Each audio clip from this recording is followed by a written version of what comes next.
خلاص روح مع ابراهيم. اسمع كده.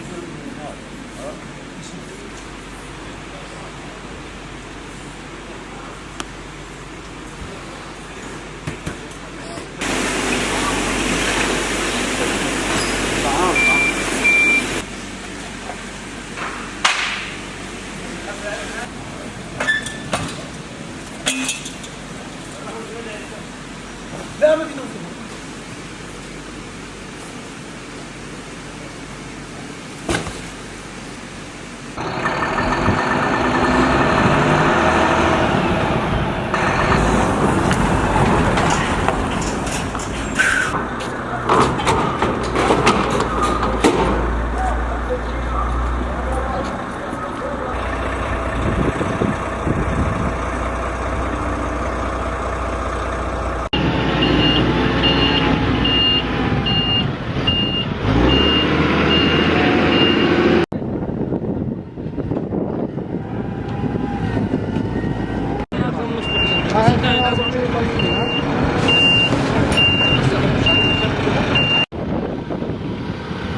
ها شفنا جاي يا ابو بس.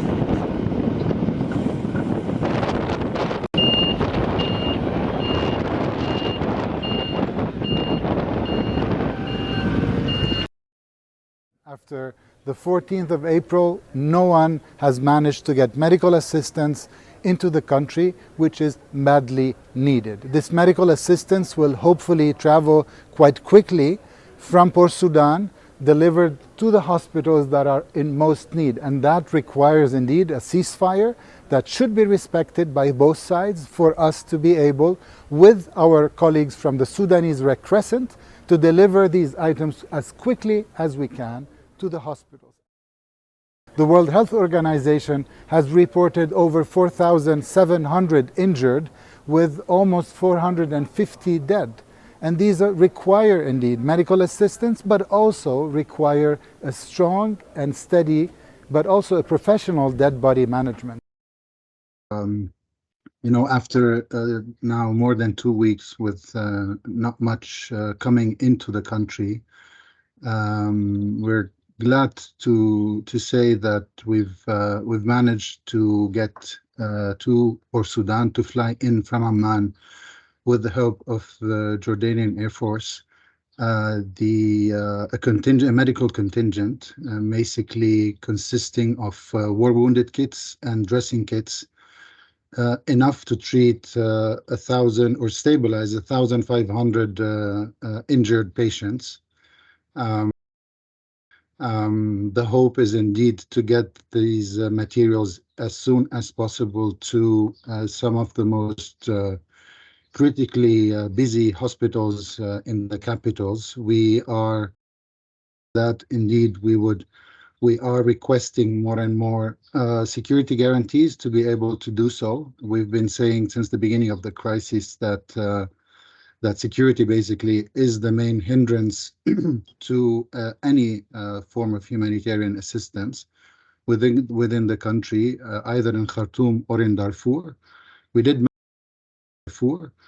did manage to deliver assistance in the beginning of the conflict in Darfur to Al Janeina and Al Fashir hospitals, but that is absolutely not enough, and especially and unfortunately nothing has been delivered in Khartoum because of the situation.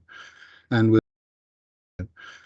with this news today, we're really hoping that this becomes part of a steady coordination mechanism to allow other flights to come in, because that's the only way today to deliver assistance. It's through Port Sudan, and that's basically what we intend to do in the couple of days in front of us.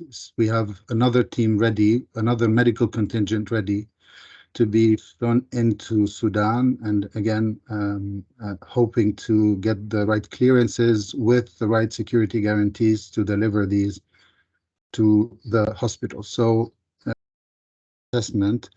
We understand also from the World Health Organization that the situation is extremely dire. Their official figures are that only 16 to 17% of the hospitals in Khartoum are still functioning. Others were out of service. Obviously, for two reasons. I think on one side, the lack of personnel access is also an issue for medical personnel to get to the places they have to work in. That's so the lack of people, of experts, and at the same time, but that is not across the board. That indeed that is applicable to certain hospitals really within the war, within a war zone, a very and the second reason is indeed the lack of medical assistance, medical reserves. In normal times, the hospital would require a refurbishment of its reserves, specifically those material that you use every day. You need a quick refurbishment every couple of days.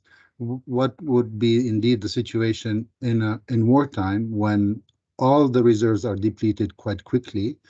And in many instances, we saw either on social media or in mainstream media that some hospitals were attacked, some hospitals were looted, and indeed, maybe at the end that Darfur, in Al Janin and Al Fashir and Niyala are indeed in a very difficult situation as well. There we are also hearing of people moving from places to other places, and indeed in usual times one would follow these displaced and try and help them wherever they are. And in the current situation is again extremely difficult to do so.